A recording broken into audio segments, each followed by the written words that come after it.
Les choses qu'il faut perdre pour gagner Christ. C'est le thème de ce mois.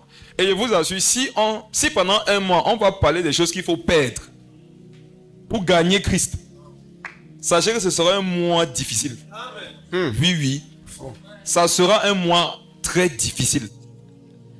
Parce que si Dieu nous demande de parler d'un tel sujet, ça veut dire qu'il y a des choses dans nos vies là qu'on doit perdre. Et vous savez, l'homme vit en fonction de ce qu'il a. Lorsqu'on t'enlève une chose à laquelle tu es habitué, qui meuble ta vie, on t'a handicapé. Et en méditant dessus, je me suis rendu compte que Dieu ne veut pas les gens bien portants dans son royaume. Dieu veut les handicaper. Oui. Si tu es bien portant, tu n'iras pas au ciel. Je m'explique. Quand tu viens à Jésus, tu as tous tes membres, non? Parfois, il y a ton pied gauche là, qui est le membre qui te conduit vers un chemin que Dieu n'aime pas. Il a dit quoi dans sa parole? Il faut couper le membre en question. Donc, quiconque marche vraiment avec Jésus doit perdre quelque chose. Et ça va t'handicaper. Pour marcher avec Jésus, il faut accepter d'être un handicapé. Accepte de ne pas avoir tous tes membres. Accepte de ne pas avoir tout. Accepte de ne pas tout connaître, tout comprendre, tout expérimenter. Les choses à perdre pour gagner Christ. On comprend par là aussi que je peux avoir Jésus, mais je dois le gagner encore. N'est-ce pas que les travailleurs travaillent pour gagner de l'argent? Ils ont de l'argent, mais ils doivent continuer de travailler pour gagner de l'argent. Et moi, quand j'ai réfléchi de la façon dont il faudrait que j'aborde le sujet, le Saint-Esprit m'a inspiré. Il m'a fait comprendre que ceux qui ont perdu des choses pour gagner Christ, lui, il leur a donné un nom qui est différent de celui qui veut marcher avec Jésus sans perdre des choses. Avant, je pouvais prêcher qu'il est impossible de marcher avec Jésus sans avoir perdu des choses. Mais quand tu lis la Bible, le contraire est tellement flagrant. Tu peux marcher avec Jésus sans avoir rien perdu. Donc, pour ce dimanche, je vais vous parler de la différence entre la foule et les disciples. Parce que les disciples ont tout perdu pour gagner Christ. Ou alors chaque jour, ils perdent des choses pour gagner Christ. Mais la foule marche avec Christ. Elle ne le gagne pas et elle ne perd rien. Amen. Matthieu 9. Amen.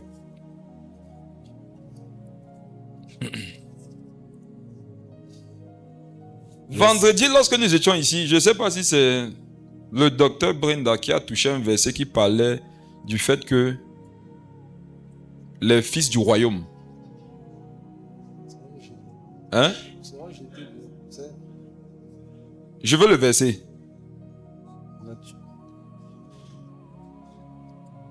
Matthieu 9, le verset 36.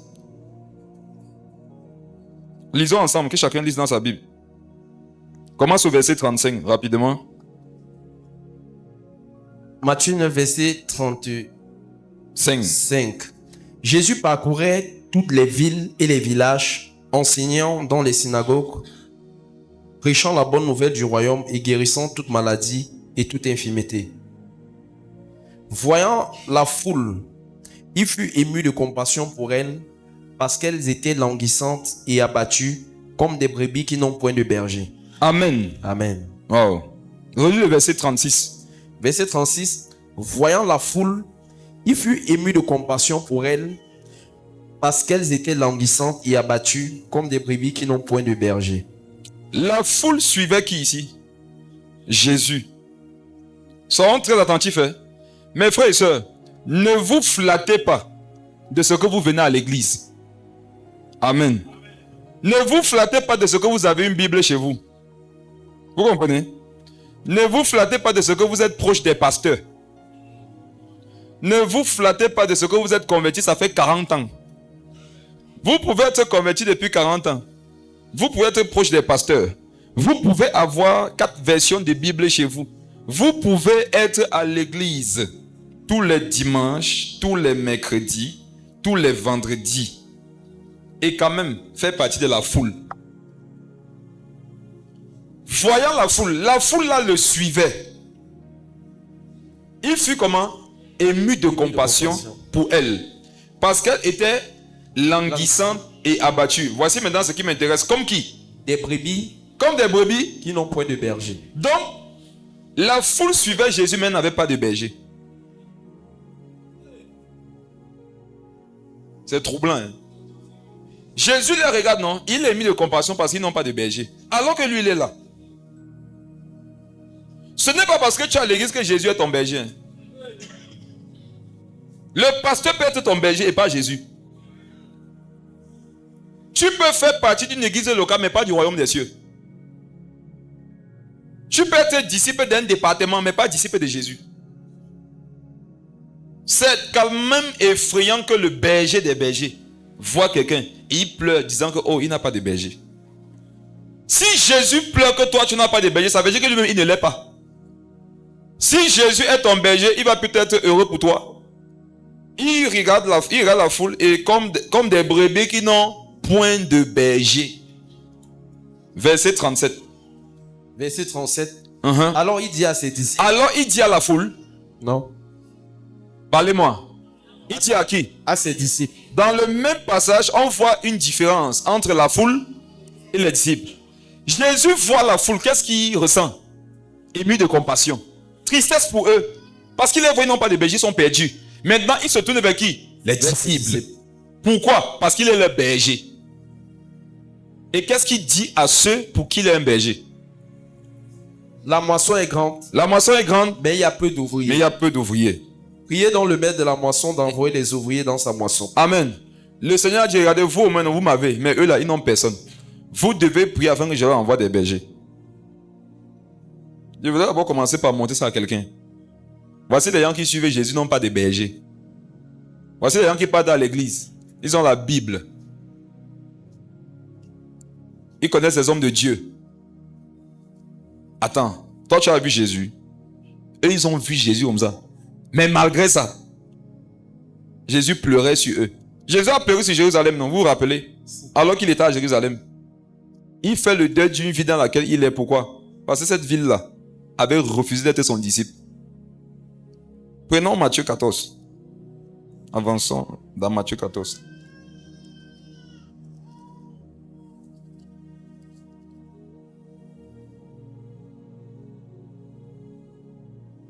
À partir du verset 14. À partir du verset 13. Matthieu 14, 13. À partir du verset 13, oui. Écoutez. À cette nouvelle, Jésus partit de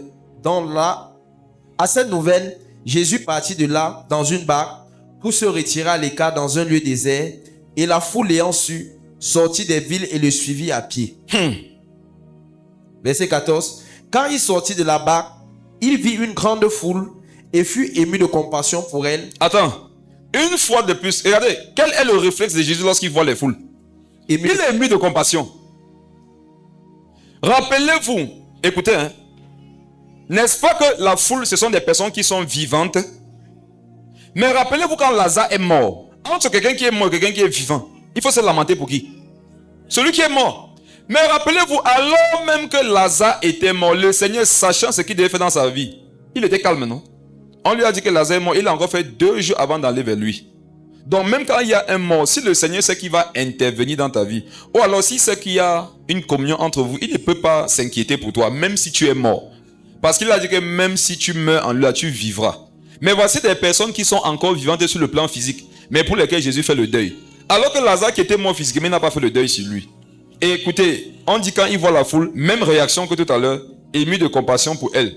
Et il fait quoi dès qu'il est ému de compassion? La suite du verset. Il guérit les malades. Il guérit les malades. Donc la foule est constituée de personnes malades. Et la maladie de la foule, ce n'est pas le palu. Hein. La maladie de la foule, c'est ce qu'on va traiter ce mois. Qui fait qu'elle ne soit pas un disciple. Lis la suite. Verset 15. Le soir étant venu, les disciples s'approchaient de lui et dirent. Écoutez encore la différence. Comme tout à l'heure, on marque une différence entre la foule et les disciples. Et qui est venu vers lui le soir? Les disciples. La foule était où? La foule ne cherche pas Jésus le soir. La foule cherche Jésus lorsqu'elle a les besoins. Si tu as remarqué que tes prières, c'est par rapport à tes besoins, tu es dans la foule.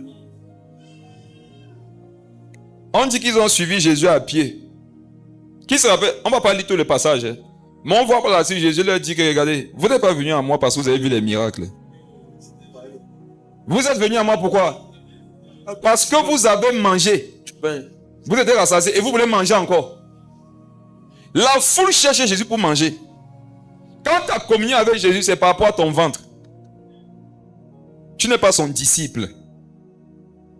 Tu es le client de son restaurant. Et comme au restaurant, les gens ne payent pas. Le soi étant venu, le soi c'est quoi? Le soi marque les ténèbres. Le soi c'est quand c'est difficile. C'est quand c'est rude. C'est quand les malheurs frappent. Le soi étant venu, les disciples s'approchaient de qui? De lui. Comment reconnaître un disciple? Quand le soi vient, il se rapproche de Jésus. Amen. Le soi, ce sont les ténèbres. C'est la maladie. Ce sont les souffrances. Ce sont les persécutions. C'est la solitude et l'abandon. Quand ça vient, tu ne vois plus la foule. La foule, dès qu'il y a une petite difficulté, elle n'est plus là. Hein. La foule, quand tu lui donnes du pain, elle te dit, béni soit celui qui vit au nom du Seigneur, entre à Jérusalem. Mais dès que tu ne parles plus son langage, elle dit, crucifiez-le. La foule, ce ne sont pas ceux qui veulent recevoir la parole de Dieu pour être transformés, mais qui veulent imposer à Dieu leur langage afin que leur chair soit satisfaite. Les disciples allaient à lui le soir, continue. Le soir étant venu, les disciples s'approchaient de lui et dit, ce lieu est désert. Ce lieu est désert. Le lieu de la foule est comment? Désert. Quand les disciples sont arrivés dans un endroit où la foule était habituée à vivre, ils ont discerné que le lieu-ci est désert. Lis la suite. Et l'heure est déjà avancée. Renvoie la foule afin qu'elle aille dans les villages pour s'acheter des vivres. Verset 16. Jésus leur répondit, ils n'ont pas besoin de s'en aller. Donnez-leur vous-même à manger. Donnez-leur vous-même à manger. Rappelez-vous, soyons concentrés. Précédemment, il y a une foule. Il y a les disciples. Jésus leur dit, priez pour qu'ils aient des ouvriers. Et ici encore, il dit, priez pour qu'ils aient du pain. Donc, le but de Dieu, c'est que les disciples prient pour que la foule ait des ouvriers. Et le but des ouvriers, c'est de leur donner du pain. Mais pas le pain physique, le pain spirituel. Amen. Le disciple, c'est celui qui a le pain spirituel. La foule, c'est celle qui a besoin du pain spirituel en question. Et moins il y aura des disciples, plus il y aura la foule. Amen. Amen. Jean 6.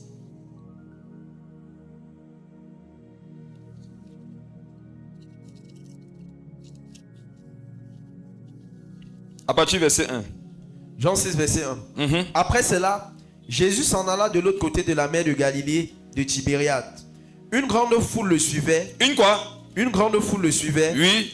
Parce qu'elle voyait les miracles qu'il opérait sur les malades. Reprends ça, verset 2. Une grande foule le suivait parce qu'elle voyait les miracles qu'il opérait sur les malades. De l'autre côté, les gens le suivaient à cause du pain. Amen. Ici, les gens le suivaient à cause des miracles. Une grande foule. Lorsqu'on parlait des foules à l'époque, on parlait des milliers de personnes. Mais si on dit une grande foule, ça veut dire que c'était encore plus que des milliers de personnes. C'est ça. Jésus à cette époque, c'est quoi? C'est un prédicateur, non? Parlons fort. Parlons fort. Jésus à cette époque, c'est un prédicateur. Si. Pasteur d'une église locale. Quand tu parles là-bas les dimanches, combien de membres? Les milliers et des milliers. Amen. Amen. Alléluia. Amen. Des milliers et des milliers de personnes. Quand tu regardes l'église est gigantesque. L'église est balèze. C'est plus qu'un stade. C'est bien quand c'est constitué de personnes qui sont nées de nouveau. Amen. Mais la Bible nous montre que généralement, c'est constitué de quoi? De la foule. Il y a des personnes souvent, je suis convaincu que tu as déjà vécu ça. Tu connais la vie bizarre de quelqu'un qui dit qu'il est enfant de Dieu. Et tu lui demandes, toi tu persévères. Ou quand il te donne le nom de l'église où il persévère, tu es choqué. Tu dis quoi? C'était ton pasteur? De la même façon que je suis convaincu que beaucoup seraient choqués s'ils venaient au Cameroun. Ils vont dire, apôtre, c'est ça tes enfants dans la foi? Parce que nous on te connaît comme quelqu'un de ouin, de rigoureux, de consacré, tout ça. Et que venez voir les enfants. Qui a vécu ça? Tu as vécu ça parce que toi tu es le témoignage de cette expérience. Amen. Mes frères, quand tu allais dans l'église, sinon, le pasteur devant c'était qui? Jésus de Nazareth. Le Fils de Dieu en personne. Le formateur de tous les autres pasteurs. Ça veut dire qu'à l'époque, si tous les autres pasteurs des ministères, non, se référaient au pasteur de ton église. Supposons que toi tu es dans la foule là. N'est-ce pas ta gloire devait être que notre pasteur c'est le plus grand pasteur du monde entier. Amen. Comme c'est le cas, voilà où beaucoup aujourd'hui tirent leur gloire. Ils ne tirent pas leur gloire du fait qu'ils soient disciples de Jésus. Ils tirent la gloire de ce que notre pasteur, c'est qui? Jésus. Quand tu arrives dans notre église, il y a les foules. Seulement dans un département, on est parfois 400 000 personnes. Il y a les églises, il y a les grosses églises ici. C'est bien, je le répète, quand c'est constitué des disciples. Okay. Mais quand c'est la foule là, Dieu n'est pas dedans. Savez-vous combien de disciples il y avait à l'époque d'Adam et Ève? Avec les milliers de personnes qu'il y avait là? C'était 2. Savez-vous combien de disciples il y avait à l'époque de Noé? Hein? Parlez, il y avait combien de disciples à l'époque de Noé? Hein? Parlez fort. 8, hein?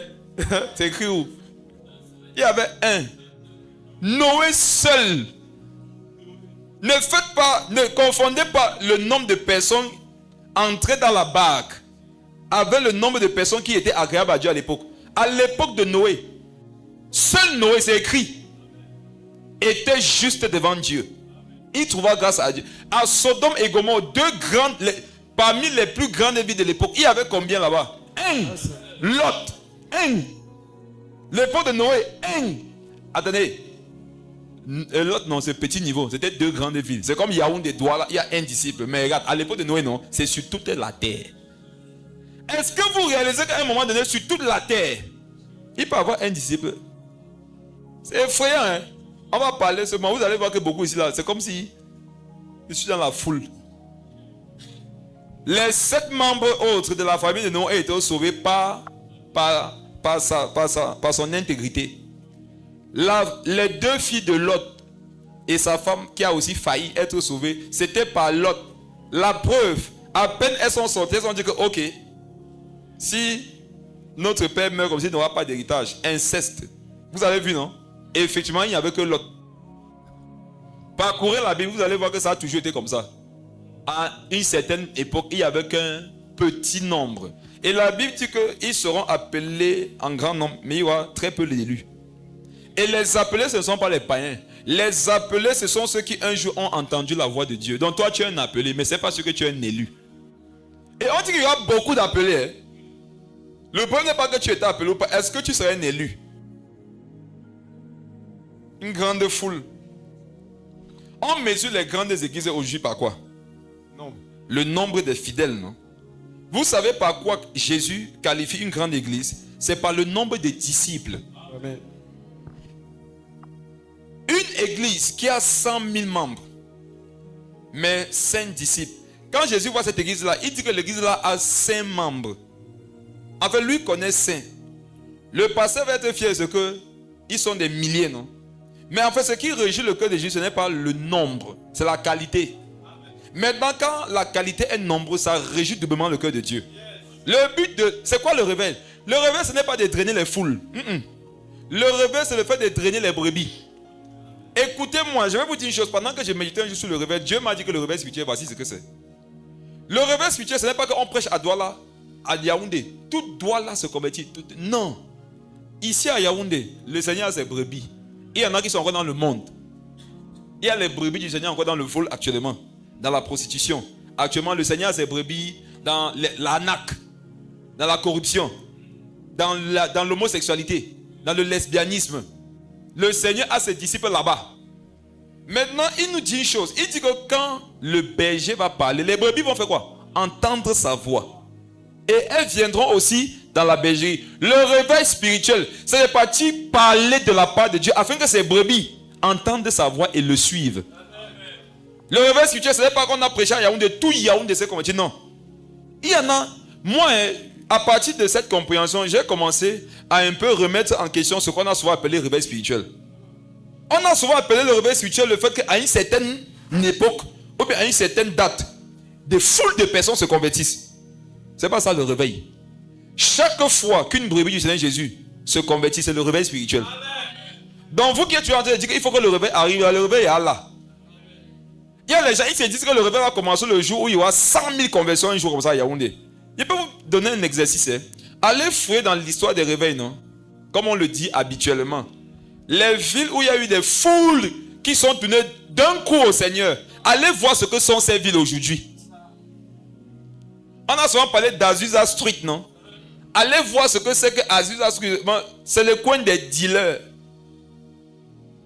Est-ce que vous savez que l'Europe a connu le réveil de masse? C'est pour ça que jusqu'aujourd'hui ils font leurs affaires sur la Bible. L'Europe, c'est quoi? Il y a les endroits où on hait Jésus comme l'Europe aujourd'hui. Il y a les endroits où on hait Jésus comme en Europe aujourd'hui. Le Canada, là, les trucs qui ont connu le réveil. Les États-Unis, vous connaissez combien de réveils il y a eu aux États-Unis? Combien de réveils il y a eu là-bas? Combien? La plupart des grands hommes de Dieu qui ont été, plein étaient des Américains, non? Voilà, mais aujourd'hui, qu'est-ce qu'il en est? Le Canada, la semaine passée, a voté une loi. Il y a 11 versets bibliques qui ne doivent plus être cités chez eux. Tu cites les 11 passages, on te met en tôle. On te met en prison. Allez, tu au Canada. Je ne suis pas en train de parler à Johnson. Hein. Je ne suis pas en train de parler à Johnson parce que les Africains, vos cœurs se blessent trop facilement. Moi, non. Vous voyez les Africains, vous aimez témoigner pour le voir. Attention, tu ne te parles pas. C'est toi et moi qui avons prié pour ça. On est d'accord, non? Je ne m'adresse pas à toi. Mais il y a un truc, ça commence à me fatiguer.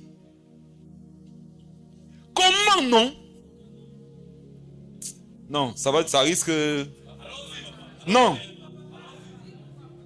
Regarde, tu es un chrétien au Cameroun. Tu vis ta foi librement. Et ton témoignage, c'est que tu vas aller dans une terre maudite qui rejette Jésus et qui interdit qu'on cite son nom. Moi, je cherche dans ce témoignage, je ne vois pas. J'espère que le temps viendra où, à l'église comme ça, les gens vont prendre la pause. Ils vont témoigner que je suis ici à Sochaux, à Lille, depuis 3 ans. Et le Seigneur m'a fait grâce, je rentre au Cameroun. Pourquoi ça allait que le témoignage, mais pas descendre? Attendez. Donc, c'est un témoignage dans l'aide d'un pays où on me dit que je ne dois pas citer le nom de Jésus. Les Africains, non. La colonisation n'est pas finie en vous. Je vous assure, vous êtes bien colonisés encore. Jusqu'aujourd'hui, votre bonheur, c'est encore ailleurs. Ce n'est pas en Jésus. La preuve, tu as Jésus, tu pleures, non? Dès que tu as le visage, tu ris. On voit qui est ton Dieu. Je vous assure, vous devez pleurer quand il dit ça. Tu as Jésus, tu pleures, tu as le visage, tu ris. Tu n'es pas vendu. On t'a tamponné le cachet. Tu es heureux. Jésus t'a tamponné le Saint-Esprit, son sceau. Bah, ça ne te dit rien. Visage de 5 ans. Le visage du ciel, c'est l'éternité. Vous pesez encore ces choses-là. Jésus voudrait qu'on soit des pèlerins sur terre. Ça veut dire qu'on voyage. On part, on vient, on part, on vient. Mais il y en a, ils vont partir pour que leur cadavre revienne. Ils témoignent. Donc, c'est pas ton cadavre que je veux revoir. Hein. Vous partez, vous revenez. Et je proclame sur ta vie ce que j'ai proclamé sur la vie de tous les autres. Pas tu oublies Dieu, tu vas voir quelque chose. Tu vas te lever un matin, tu vas chercher tes papiers, tu vas plus voir. Va un peu, tu joues avec ta vie de prière. Va un peu, tu commences à être millionnaire, tu commences à acheter mon terrain, ma voiture. Tu vas voir. Tu vas acheter la voiture neuve, le moteur coule. Vous êtes, quand Dieu éparpille ses enfants dans le monde, c'est pour sa mission, c'est pour ses intérêts, c'est pour sa gloire, c'est pas pour vous. Dieu ne t'envoie pas parce que tu es plus important que quelqu'un. Il t'envoie en mission. Et dites, ils sont connectés sur les Zoom, non? Vous n'êtes pas là-bas pour chercher l'argent. Hein? Bon, aussi pour ça. Mais l'argent que vous cherchez, ça doit être pour l'œuvre de Dieu. Pourquoi beaucoup sont heureux? C'est parce qu'ils sont égoïstes. Ils savent que ma vie, moi, ça va s'améliorer. Et il y en a comme ça à qui Dieu a fait grâce. Et avant même que la grâce ne commence à se manifester, Dieu voit qu'ils ne sont plus ensemble. Amen. Ma prière pour vous, c'est que vous faites, vous soyez des voyageurs, pèlerins. Bougez. On dit que bon, ok. On remarque que dans nos pèlerinages, que cette semaine, ça va peut-être 15 ans en Allemagne. Pour 4 jours, on se donne une veillée de prière, non? Ça, vous voyez. Voilà le niveau où vous devez arriver. On dit que comment ça en Allemagne 15 ans? Prenons-nous chez tel, non? Dans sa villa là. Hein? Tu veilles de prière. On prie là-bas toute la nuit. Après, on se revoit au pays. Ah, tu es où actuellement? Tu es là-bas, tu es au Sénégal. Ok, bien sûr, même à Dakar. Pour un petit programme, on peut un peu évangéliser. Voilà, c'est ça la vie. Regardez les disciples, ils voyageaient. Ils étaient des pèlerins sur terre. Et pendant qu'ils voyageaient, qu'est-ce qui se passait? L'évangile était propagé. Dieu ne les envoyait pas dans les contrées pour qu'ils cherchent un meilleur salaire, le SMIC. Non. C'était pour que l'évangile se propage. Quand on a tué Étienne, les chrétiens étaient dispersés un peu de partout. Ils ne cherchaient pas une meilleure vie, non. Ils prêchaient la parole. Donc comme tu parles, ça commence dans l'avion. On va voir ton cœur. Il y en a ici, non, dans l'avion. Jésus que prêche dans l'avion. Tout le monde est sérieux comme ça. Ils sont sérieux parce qu'ils font comme toi, non? Chacun joue un rôle. C'est comme toi. Et ils ont besoin de Jésus. Oh Seigneur. On est dans Jean 6, non?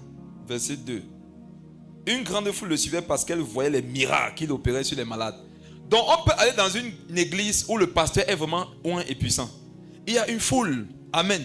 Il y a beaucoup de miracles, mais il n'y a pas beaucoup de disciples. Voici ça qu'on voit ici ensemble. Vous savez pourquoi? Les miracles qui se passaient, c'était rattaché à la vie de Jésus. Comment savoir qu'une église est remplie de disciples? Si le pasteur n'est pas là, les mêmes œuvres du Saint-Esprit continuent. Amen.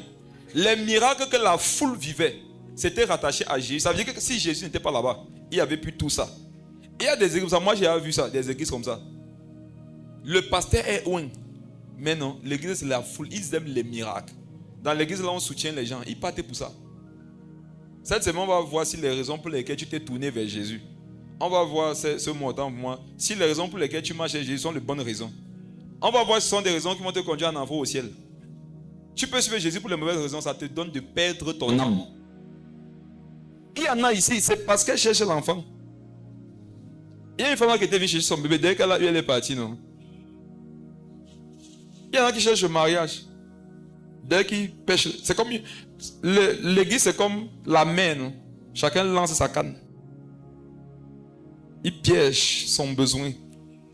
Dès que ça mord, il met dans le panier, allez, pas chez lui. Qui s'est déjà inquiété de l'état de la mer un jour? Quand il part chercher les poissons. Qui a dit que oh, merci pour tout ce que tu veux. Chacun veut le poisson et il part. Verset 23, descendons au verset 23. Jean 6, verset 23.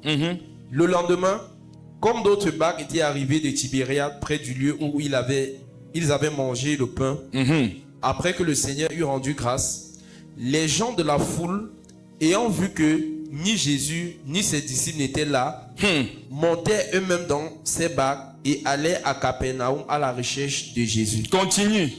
Attends, regardez, c'est très important les détails. Ils ont cherché, et il y a deux catégories de personnes qui n'ont pas trouvé. Ils n'ont pas trouvé qui?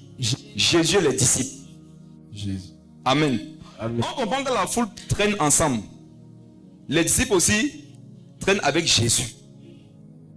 Si tu as remarqué que tu n'aimes pas la compagnie des gens qui sont sérieux avec Dieu, tu es dans la foule. Amen. Une façon de reconnaître quelqu'un qui est dans la foule, non? Il n'aime pas la compagnie des gens qui sont sérieux avec Dieu. Lui dit que quoi? Quand tu marches chez cela, non? C'est seulement que Dieu. Que maman, pardon. Tu me demandais de partir rendre visite à terre, je connais moi prier. Il faut savoir que si tu pars chez elle, non? C'est seulement la prière. Les gens de la foule, ce sont les gens ayant vu que ni Jésus ni ses disciples n'étaient là. Ça veut dire que généralement on savait que Jésus est avec les disciples. Moi je vais te poser une question, toi tu passes du temps avec qui? Normalement, un enfant de Dieu converti réellement, s'il n'est pas avec Jésus, il est avec les disciples. Amen. Étant donné que Jésus maintenant marche avec les disciples, on comprend qu'un enfant de Dieu normal est avec Jésus et les disciples. Or, le regroupement de Jésus et les disciples, c'est qui? C'est ça qu'on appelle l'église d'abord, en tant que corps. Mais maintenant, c'est aussi la compagnie au quartier. Je t'assure, si tu as remarqué que toi, tu aimes encore la compagnie des mondains, tu es dans la foule. Tu fais partie des gens de la foule. Si quand tu ouvres ton téléphone, non, le réflexe que tu as, ce n'est pas d'ouvrir la Bible. Et c'est d'ouvrir les réseaux sociaux. C'est la foule. En fait, le disciple est attiré par ce qui ressemble à Christ et disciple-là. Les gens de la foule sont attirés par tout ce qui vient après. Ou tout ce qui vient avant. Mais tout ce qui n'est pas Christ. Montaient eux-mêmes dans les barques et allaient à Capernaum à la recherche. Ça me fatigue. Ils allaient à quoi? à la recherche de Jésus. Tu peux chercher Jésus, mais tu n'es pas un disciple. Parce que pendant que tu le cherches pour quelle raison? Une femme, un jour est venue au milieu de nous à l'époque en Como. Pourquoi? Parce que la soeur qui était partie l'inviter lui avait dit que dans notre église, quand tu souffres, notre pasteur a la main sur le cœur. C'est faux! Ma main hors de mon cœur. Mon cœur est dans ma poitrine. Voici mes mains ici dehors. Je n'ai pas la main sur le cœur. Quelqu'un sa main sur son cœur, il vit. Toi, même pas ta main sur ton cœur. Amen. La dame est venue. On prêche. Elle n'est pas là. Hein? Elle avait là. Tout ce qu'on fait, elle n'est pas là. On adore, elle guette les gens. À la fin du culte, on salue les nouveaux, tout ça. Et elle dit qu'elle veut me rencontrer. Viens, non, on est simple, non. C'est ça qui vous pensez qu'on est simple. Et en fait, pour vous, être simple, c'est être bête. Elle m'a vu. J'ai dit, comment ça va? Oh, papa, ça ne va pas. La façon dont elle a engagé le sujet, je suis que la femme, on lui a donné les instructions. Elle est préparée. Et regardez, et je me rappelle, je lui avais donné les paroles de connaissance. Je lui avais dit, je me rappelle bien de la parole, je lui avais dit que jeudi à tel heure, il y a l'une de tes filles qui a vécu tant. Tout était net. Je lui dis que c'est la sorcellerie. Voici comment ça se mange. Elle disait que tout est vrai. Tout ce que j'ai dit, c'était vrai, mais ça ne l'intéressait pas. On te dit que tu es en train de mourir, tu dis que tu ne veux pas vivre, tu veux que l'argent. C'est que ton cas est grave. Elle a commencé à me dire, maman, papa, ça ne va pas. On a chassé les enfants de l'école, depuis on ne mange même pas. Elle a dit, waouh. Mes frères, et vous savez, les gens comme ça, ils ont toujours une petite sécurité à la fin. C'est que j'ai besoin de la prière. Mais quand on t'explique tout ce qui précède, tu comprends qu'on veut tout sauf la prière. Maintenant, comme moi, je suis quelqu'un qui ne soupçonne pas le mal. Elle a dit qu'elle veut là. J'ai dit, maman, on va prier. J'ai mis ma main. Seigneur. Il ne veut même pas dire qu'il m'a mis, il te lève, mais c'est ta fille. Alors que c'est son ennemi. Il dit, papa, toi qui connais ses besoins, prends soin d'elle. Pour elle. Alléluia, amen. Il dit, maman, la prochaine. Il dit que la déception sur son visage, c'est pour elle cracher sur elle. Elle crache pas de cracher. J'ai vu la déception sur son visage. C'est la foule. Et mes frères, Dieu va davantage ouvrir nos yeux. Et je prie que Dieu ouvre les yeux des pasteurs. À pouvoir différencier la foule des disciples. Parce que Jésus ne s'investit pas sur la foule.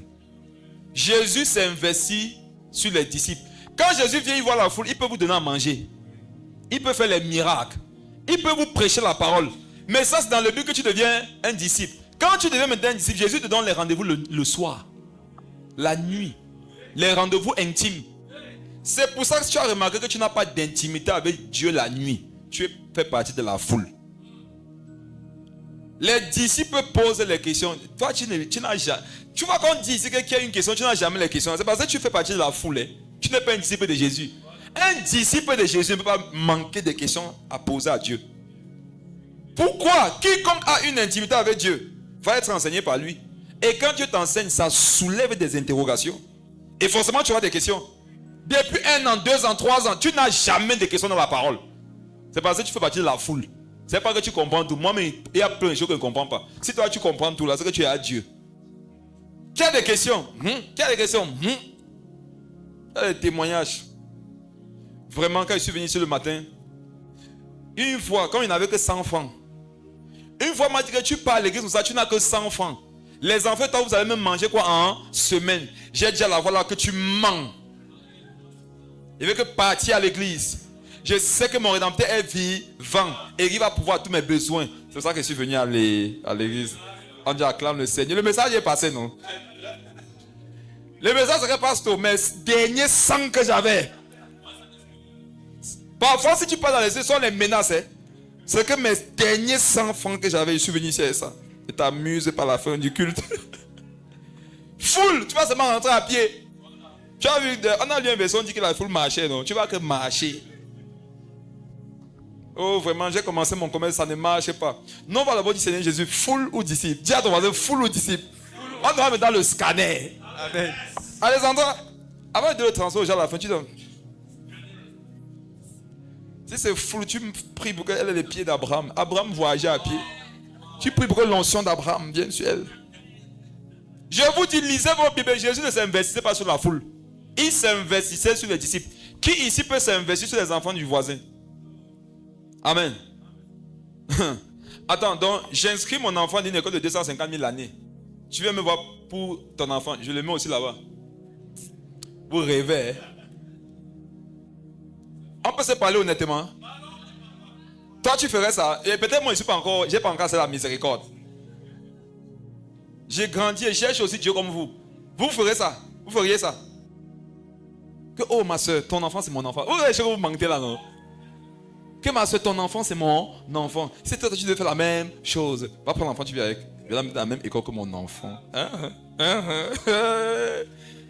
Moi, tout n'est pas. Oh, il y en a qui viennent soir avec l'école, disent que c'est cher. Va dans, tu as le choix d'abord. Va dans ton quartier. Cherche les écoles publiques. 40 000 là, tu viens. C'est quand il n'y a pas ça que je me force à mettre ton enfant dans les privés. Qui? On vous a menti. Et si tu étais donc venu avec cette mentalité à l'église que je vais être néant, médiocre, mais ils vont m'aider à vivre dans l'excellence, tu vas te mettre le doigt dans l'œil. Ça ne va pas marcher. Jésus même ne fait pas ça. C'est nous qui allons le faire. Jésus pour de la foule, quand Jésus doit donner seulement le pain à la foule, il sera sûr d'abord que vous l'avez suivi 3 jours à sec. Hein? Le Dieu de miséricorde. Il marche un jour. Attendez, après combien de temps j'ai mon enfant? Au moins un jour, non? Un jour, Jésus ne donne rien. 2 jours, il ne donne rien. 3 jours, c'est là que la vie les filles émues de compassion. Il vous pose une question. Ce pourquoi Jésus a été ému de compassion, est-ce que ça allait là que ça a commencé? C'était depuis. Jésus ne joue pas avec son pain. Hein? Full, 3 jours. Maintenant, on va te mettre à l'église 3 jours. Amen. À la recherche de Jésus. On comprend par là qu'il y a 2 quêtes. Il y a la quête de la foule, il y a la quête des disciples. Ce n'est pas parce que tu recherches Jésus que forcément tu es son disciple. Tu peux rechercher Jésus, mais parce que tu es la foule. Tu cherches Jésus pourquoi? Dans tout ce que vous faites, hein, à l'endroit du Seigneur, à l'endroit de votre prochain, voici une interrogation que vous devez toujours avoir. Pourquoi est-ce qu'il fait ça? Tu t'es levé à 3h du matin pour prier, non? Tu t'es levé, dis que je me suis levé à 3h, c'est pourquoi? Est-ce que c'est parce que je veux mieux connaître Dieu? Est-ce que c'est parce que je veux l'aimer? Est-ce que c'est parce que je veux qu'il me dépouille de moi? Ou alors c'est pour encore une fois de plus, comme d'habitude, un dossier qui m'est propre? Lis la suite. Verset 25. Verset 25. Et l'ayant trouvé, regardez, la foule peut souvent trouver Jésus. La foule peut trouver un homme de Dieu. La foule peut trouver une bonne église. La foule peut trouver la guérison. La foule peut trouver la délivrance. Vous pensez que quand on délivre les gens, leur vie change? Forcément. Tu peux délivrer quelqu'un. Et sa condition après est pire que la première. Pourquoi? On ne va pas. Personne ici va me dire qu'il ignore ça. La Bible dit que lorsqu'on chasse un démon d'un corps, c'est comme si on avait nettoyé et balayé une maison. La maison est cette propre, mais elle est vide. Et sur le plan spirituel, aucune habitation ne doit être inhabitée. Et on dit que quand le démon va partir, il va errer, cherchant du repos. Même les démons cherchent le repos. Ne l'ayant pas trouvé, il se demande où est-ce que j'étais avant. Et étant retenu, s'il voit que la maison est balayée, mais il n'y a personne à l'intérieur, qu'est-ce qu'il fait? Il n'entre pas directement. Il était d'abord là seul, on l'a délogé. Alors pour s'assurer une sécurité, vous voyez comment les démons sont sages? Communion fraternelle. Wow. Les démons ont compris la notion de la communion fraternelle plus que beaucoup de chrétiens. Les démons disent que regarde, seul je ne suis pas fort. C'est vrai qu'elle peut disparaître, non?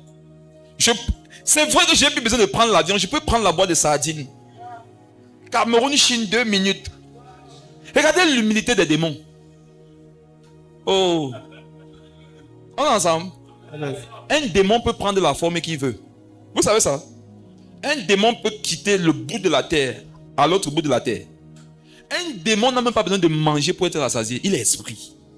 Mais malgré ça, il dit que seul, je ne suis plus rien. L'humilité. Quand tu fais face à un démon, si ton humilité n'est pas ça pour lui, il va te montrer. Il dit non, frère. Je ne peux pas habiter seul. Il cherche combien? Pas 1, pas 2, pas 3. Combien? 7. Parce qu'il croit en l'hébreu. Il sait qu'en 7, il y a la perfection. Un disciple, normalement, doit voir à moi 7 disciples avec lesquels il marche. Amen. Jésus a été plus humble que nous. Il a cherché 11. On dit qu'il n'est pas chercher les 7. Il vient faire comment? Il vient habiter. Et la dernière condition de ces personnes est mieux que la première. Donc, la foule peut obtenir des choses de Jésus, mais pour son malheur. Amen. Pas pour son bonheur, mais pour son futur malheur. Regarde, quand Jésus t'a délivré, si tu es sage, convertis-toi si tu ne l'es pas encore. Bon, comment est-ce que d'abord tu vas être procédé si tu es chrétien? Je vais corriger ce qu'il vient de dire. Quand Jésus t'a délivré, convertis-toi à lui. Si tu ne te convertis pas, ta dernière condition sera pire que la première. Quand tu fais partie de la foule, tu viens voir Jésus, il chasse le palu là.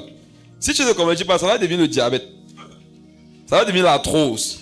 En fait, si tu fais partie de la foule, tu rencontres Jésus, ce que tu avais comme problème avant de le rencontrer, ça va s'intensifier, ça va s'amplifier. En fait, la rencontre de Jésus amplifie le problème de la foule. Mais la rencontre de Jésus extirpe, annule, ôte les problèmes des disciples. Quand tu es un disciple, tu rencontres Jésus, il va ôter les problèmes. Mais quand tu es la foule, tu le rencontres, ça va intensifier ton problème. L'ayant trouvé au-delà de la mer, il lui dit quoi? Il lui dit Rabbi. Il lui dit quoi? Rabbi. Rabbi. C'est le jargon biblique. C'est le jargon des disciples. Ça veut dire que tu vois le gars, il appelle Jésus qui Rabbi Rabouni. Et tu crois que comme il dit Rabbi, c'est un frère comme toi. La foule peut dire Rabbi. La foule connaît le langage chrétien. Tu peux demander à un frère foule. À partir du jour 2000, on va faire les cartes des membres. Frère foule, frère disciple. Quand tu dis un frère foule, comment ça veut dire? Ça va bien par la grâce de l'Éternel des armées, le roi des dieux. Oh! Amen. Quand tu demandes à une soeur foule, ma soeur, où est-ce que tu es en train d'aller comme ça? Elle dit, j'ai pris un temps hier et j'ai demandé au Saint-Esprit, il voulait que j'aille faire le marché demain. Oh, c'est fort. Les principes spirituels de la foule, ça effraie souvent les disciples. Hein. Souvent, les vrais disciples sont effrayés par les principes de la foule. La foule a souvent des choses qui sortent du commun. Une femme se lève le matin au soir, son mari lui a de l'argent. Elle fait ça. On lui dit, ma soeur, qu'est-ce que tu as dit? J'essaie de discerner où le Seigneur veut que j'aille faire le marché. Hey, waouh. Amen. Et qu'elle arrive au marché, à la base, elle partait faire le courses pour la banane malassée. Elle rentre avec le riz. Son mari lui dit, mais ma chérie, qu'est-ce qui s'est passé? Elle dit, au moment où je voulais acheter la banane, vision. J'ai eu une vision. Et je vois R.I.Z. Je dis, Saint-Esprit, qu'est-ce que tu veux me dire? Le Saint-Esprit me dit, ma fille, c'est ça que tu dois préparer. Mais les musiques mondaines veulent la tuer. Mais la masturbation finit avec elle. Il faut arrêter de tromper les gens. Hein? On voit que tu marches avec Jésus au niveau des fondements. Les fondements, quand ils sont pas là, le juste, que fera-t-il? Ils ont dit Rabbi. Amen. Rabbi. C'est le langage. Ce n'est pas parce qu'un frère t'approche avec le langage rabbinique que c'est un disciple de Jésus. Hein? Pour draguer, souvent les gars ils sont disciples. Mais quand tu te maries, tu vois que le gars est dans la foule. Dès que tu mets l'alliance, tu fais foule. Tu fais, hey. Disciple, c'est un au moins, non? Foule, on est beaucoup. Ça veut dire que le gars est venu avec un visage. Ça, c'est disciple. Mais dès qu'il se met, tu vois une foule. En lui seul. Rabbi, quand es-tu venu ici? Confirmant ainsi que ils ne sont pas conduits par le Saint-Esprit. Amen. Jésus dit, ceux qui sont nés de l'Esprit sont comme le vent. On ne sait ni d'où ils viennent, ni où ils vont. Et les disciples, regardez, la foule ne savait pas quand est-ce que Jésus était là-bas. Mais il était là-bas avec les disciples, non? Les disciples savaient. Les disciples connaissent le programme de Dieu. Mais pas la foule. La foule est surprise du programme. Dieu ne fait rien sans avertir ses serviteurs, les prophètes. Quand tu fais partie des disciples, tu peux savoir ce qui va arriver dans les temps prochains. Tout ne te surprend pas. Je vous donne une interpellation. Si tu as remarqué que tout dans ta vie te surprend, il se peut que tu ne sois pas un disciple de Jésus. Un disciple, Jésus va l'avertir pour le plus grand nombre des choses qui pourraient lui arriver. C'est pas que tout te surprend. Il n'avait pas vu ça venir. Il n'avait pas vu ça. Non, dans la prière, il y a des choses que Dieu va te dire. Que ça là, ça arrive.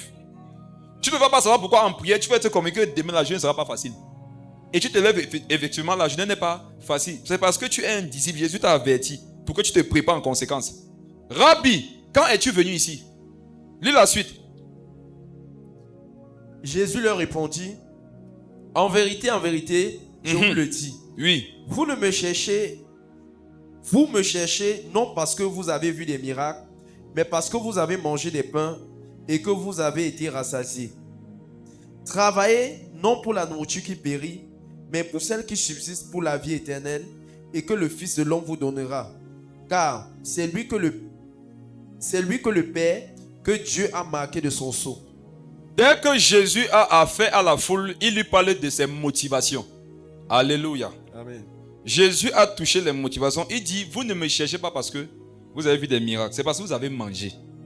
Il a touché leurs motivations. Une façon de leur faire comprendre que vous ne me cherchez pas pour les bonnes raisons. Quand tu fais partie de la foule, tu ne cherches pas Jésus pour les bonnes raisons. Tu le cherches pour d'autres raisons. Qui n'ont rien à voir aux raisons pour lesquelles le Seigneur voudrait effectivement que tu le cherches. Maintenant, je vais te poser une question. Pourquoi est-ce que toi, tu cherches Dieu? Chacun peut répondre dans son cœur. Tu cherches Jésus pourquoi? Est-ce que si il résolvait tous tes problèmes, tu le chercherais encore?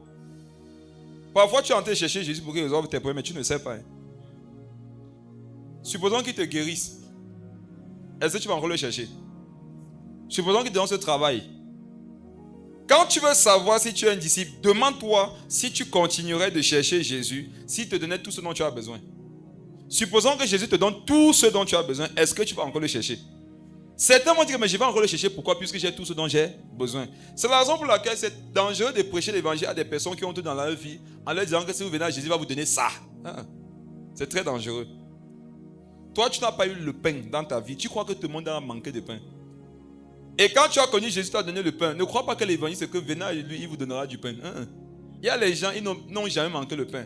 Tu vas lui dire que mon frère, si tu viens à Jésus, il va te donner le pain. Ton grenier ne va jamais être vide. Il va te dire que mon gars, mon grenier n'a jamais été vide d'abord. Je ne manque de rien. Mais frère, comment évangéliser quelqu'un qui vous dit qu'il ne manque de rien, qu'il a tout? Qu'est-ce qu'il faut lui dire? Amen. Il voyage. Il est entre deux avions. Il a construit dans toutes les villes du pays. Ses entreprises vont bien. Tu dois lui parler Jésus. Qu'est-ce que tu vas lui dire? Il ne trompe pas sa femme. Il est intègre. Monsieur, il n'est dans aucune loge. Il n'est pas impoli. Il ne boit même pas. Il ne fume pas. Il fait le sport. Regarde, tu vas lui parler Jésus. Qu'est-ce que tu lui dis? Puisque vous, non, votre affaire de l'évangile, c'est que laisse la femme des gens. Ne bois plus. Les soulards ne retournent pas leur... Il y a les gens, ils sont mal dans tout ça. Tu vas lui dire quoi? Amen. La foule imite tout ce qui est disciple. Mais c'est par le don du discernement des esprits que tu sais faire la différence. Moi non, je laisse 100 à 4 km. Les faux. Dieu m'a fait la grâce là. Quand tu es faux, non. Je ne dis pas que c'est toujours le cas. C'est pas 100% que le don est manifesté. Mais jamais il va t'attraper. Amen. Pourquoi est-ce que, si Dieu te donnait tout, est-ce que tu le chercherais encore? Pourquoi est-ce que tu pries? Pourquoi est-ce que tu viens à l'église? Pourquoi est-ce que tu t'es converti? Et il y en a, vous êtes me converti pour les mauvaises raisons. Et il y en a, ils te disent que ce qui m'a amené à me convertir, c'est une maladie. J'étais malade, Jésus m'a guéri, j'ai dit que je veux maintenant partir à l'église.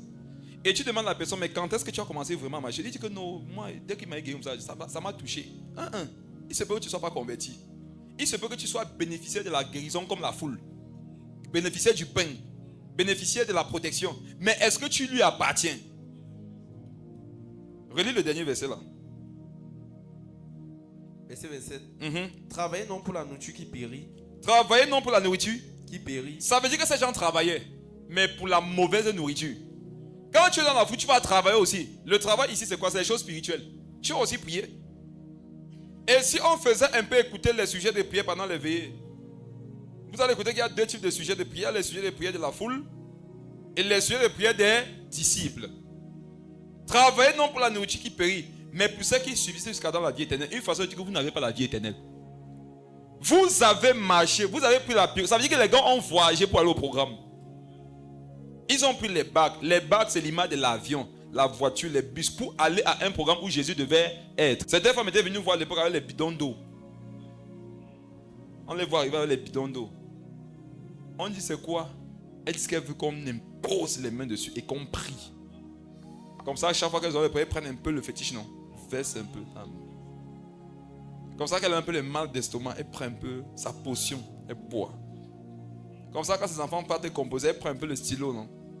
Elle ouine un peu, elle baptise un peu d'abord le stylo, que ma fille prend ce stylo. Amen. Regardez, si tu n'as pas de considération pour ce que Paul prêche, ces mouchoirs vont être très limités dans ta vie.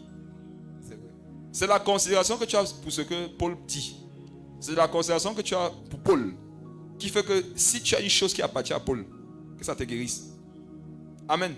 Autrement, c'est devenu un fétiche.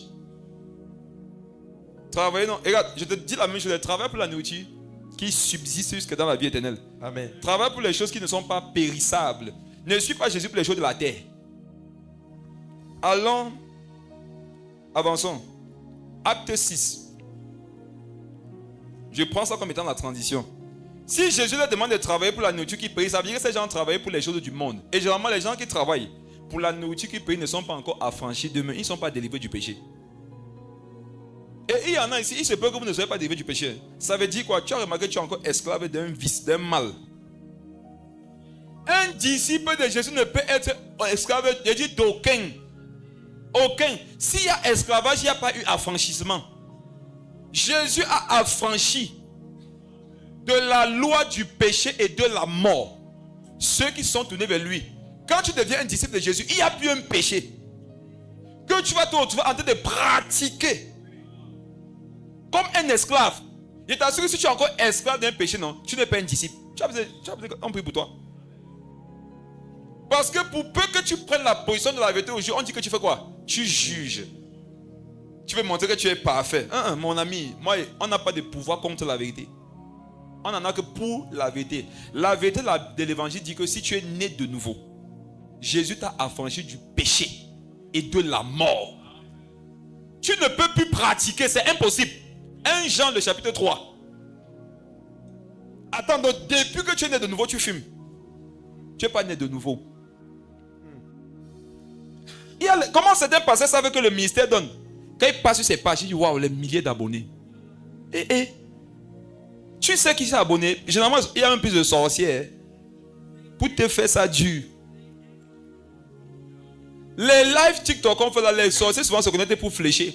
L'autre il envoie d'abord son message, non? Pour tout problème de mariage, porte-monnaie magique. Le gars tape son témoignage sur ta page de prédication. Est-ce qu'il a peur de toi? Amen. Vous ne voyez pas souvent ça?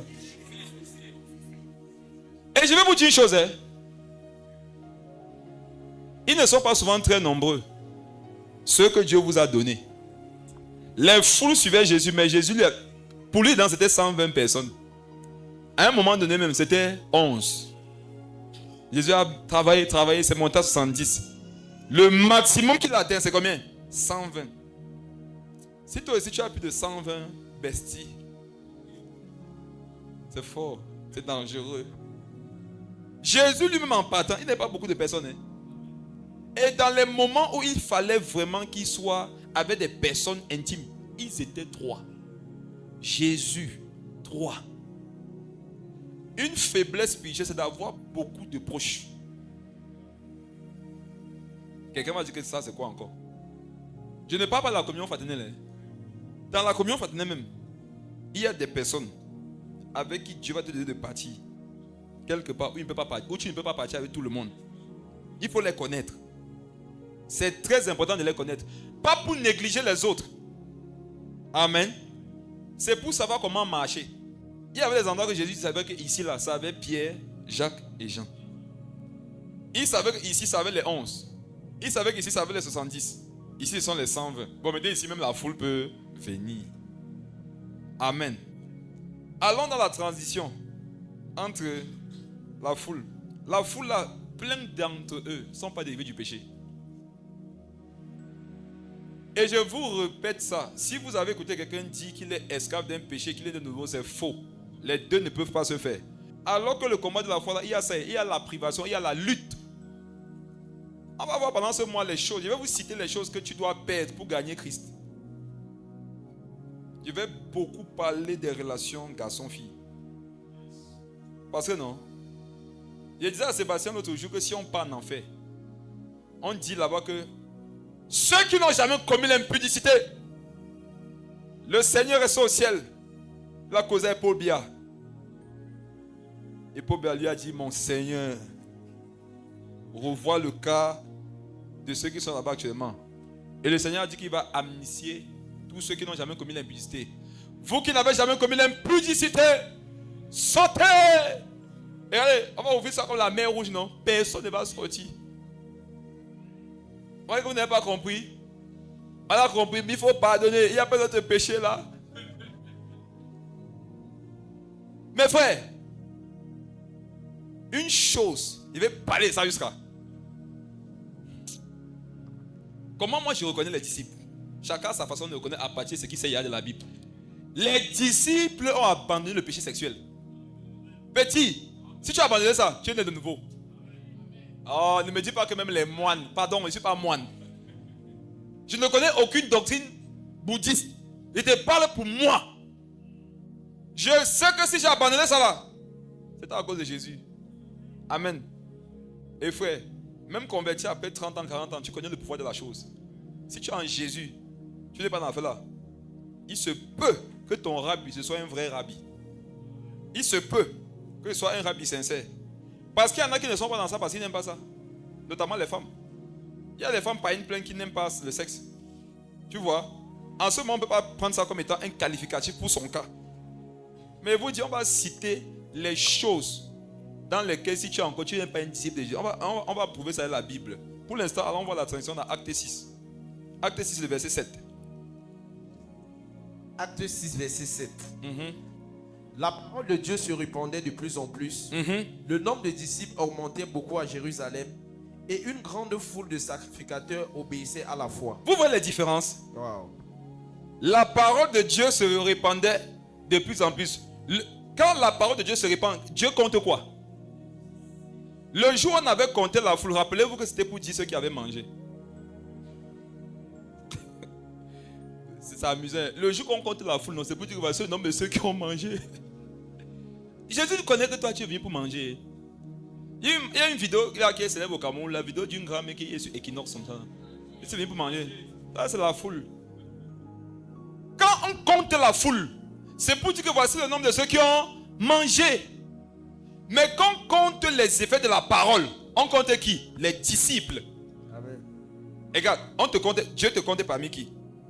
Et la parole de Dieu se répandait de plus en plus. Le nombre des disciples augmentait beaucoup à Jérusalem. Et qu'est-ce qui se passait? Et une grande foule de sacrificateurs faisait quoi? à la foi. Donc la foule obéissait à la loi. Une façon de dire que la foule, c'est ceux qui ont besoin d'obéir à la foi pour devenir disciples. On comprend par là que je peux écouter les mêmes messages que tout le monde, non? Mais je ne suis pas un disciple comme les autres. Je fais encore partie de la foule. Et la marque principale de la foule, c'est l'esclavage du péché, comme je le disais. Et dit quand tu es dans la foule, tu es esclave d'un péché. Même si c'est un, tu es esclave de ça. Foule doit obéir à la foi pour devenir disciple. Regarde, il faut que tu ouvres ton cœur pour dire que regarde, voici ce qu'il y a dedans. Et tu sais ce qu'il y a dedans. Oh. Et il peut commencer à décrire ce qu'il y a dans le cœur des gens ici là. De façon précise. Mais l'idéal serait que toi-même, tu viennes avec ton cœur, non? Et tu dis que je souffre de ça, de ça, de ça. J'ai tout fait. Il ne m'en sort pas. Parfois, tu es en train de traîner un problème sur des années alors qu'il y a une parole comme ça qui peut te délivrer. Un verset, une prière, un conseil, une instruction, une orientation, ça te délivre. Tu te fatigues pendant les années. Et les orgueils ne peuvent pas obtenir ce type de grâce. Parce qu'ils disent que, hey, on va me regarder comment après. Je peux vous assurer une chose, moi, en ce qui me concerne moi, je suis convaincu que c'est le cas pour les autres. Je ne peux pas regarder quelqu'un autrement. Je sais d'où il vient. Je sais ce que c'est que le cœur de l'homme. Le cœur de l'homme, non. Parfois, toi-même, les pensées, ton cœur te fatigue. Donc, en fait, non. Tu finis de voir ton cœur à la télé. Après, tu dis que c'était mon cœur comme ça, là. Tu crois que c'était pour quelqu'un d'autre que tu voyais, alors que c'est ton propre cœur. Eh, ma soeur, mon frère. Qui aimerait parler aujourd'hui? Qui ici aimerait qu'on parle? Qui aimerait rencontrer moi ou bien quelqu'un d'autre pour parler? Parce qu'il y a des choses qui te fatiguent dans le secret. Les états spirituels, émotionnels, péchés, tout ça là. Qui aimerait? Levez vos mains. Avouer des choses que tu traînes. Tu ne veux pas en parler, tu n'en as même jamais parlé à quelqu'un. Mais c'est là dans ton cœur, c'est ta situation. Et tu veux que Dieu te délivre de ça. C'est la chose qui t'empêche de devenir un disciple. Tu sais que ça te donne d'être aussi là comme ça à l'église. Tu es aussi là comme ça. Et tu ne veux plus être là comme ça. Tu veux vraiment que Dieu te délivre. Levez bien vos mains. Vous remarquez, ceux qui vont venir voir après là, dans le secret, voyez que tu n'avais pas levé la main. La parole se répandait, le nombre de disciples faisait comment? Augmentait. Ce que Dieu compte, c'est le nombre de disciples. Ce n'est pas la foule. Amen. Et le travail de l'église doit être de progresser dans la propagation de l'évangile afin que le nombre de disciples augmente. Amen. Pas que les foules soient drainées. Vous savez, quand tu vois la foule, ça fait plaisir à la chair. Mais les disciples, ça fait plaisir à Dieu. Amen. Et on doit chercher à ressentir le plaisir de Dieu. Nous, on aimerait être des milliards de personnes, c'est bon, mais des milliards de convertis. Amen. Supposons que des gens, ils sont là, les foules, mais ils ne veulent pas de Dieu. Ils vont te fatiguer inutilement, non? C'est que tu auras gâté ton transport pour rien. Tu quittes ta maison, tu payes le taxi, tu peux être au terre à l'heure actuelle. Amen. Si tu as quitté ça, vraiment, vis avec Dieu. Moi, j'ai hâte que les témoignages que maman Laetitia a enregistrés avec son équipe là sortent. Parce qu'à la maison, elle me faisait un peu les petits remèdes. Je me dis que mais Dieu a tiré quand même les gens de loin. Ça veut dire qu'il y a quand même des disciples à la MSA. Léo est où? Léo. Les gens viennent de loin ici. Et vous voulez venir de loin comme ça et vivre de façon médiocre dans la foi? Non, n'acceptez pas ça. Vous avez laissé trop de choses pour venir être des petits chrétiens. Je vous assure. Vous avez abandonné trop de choses pour être des personnes qui vont venir s'asseoir comme ça le dimanche et qui vont entrer à la maison et point final. Non. Acte des apôtres sur ta vie, mon ami. Amen. Léo. On me dit que Léo ne fumait pas seulement. Léo était un fabricant, une industrie. Un formateur. Waouh, Léo. À quel âge, mon petit? Que sa chambre qui était le terre. Donc lorsqu'il fallait goûter la qualité, établir les stratégies de livraison dans la chambre de Léo. On dit qu'à Ting, on ne pouvait pas organiser un terre de chicha sans inviter l'ambassadeur Léo. En fait, c'est comme si un terre sans Léo, ce n'était pas le terre, non? Le goût même du truc venait par la présence de Léo. Donc quand tu te vois aujourd'hui avec son ami, il a aimé ça d'avoir la veille. Waouh! Non, ça ne peut pas être pour être quelqu'un de simple ou de normal. Non. Amen, amen. Mais frère, moi là, regardez, même vous, laissons-moi, vous là, vous qui êtes déjà disciples, vous ne voyez pas que vous avez renoncé à trop de choses quand même.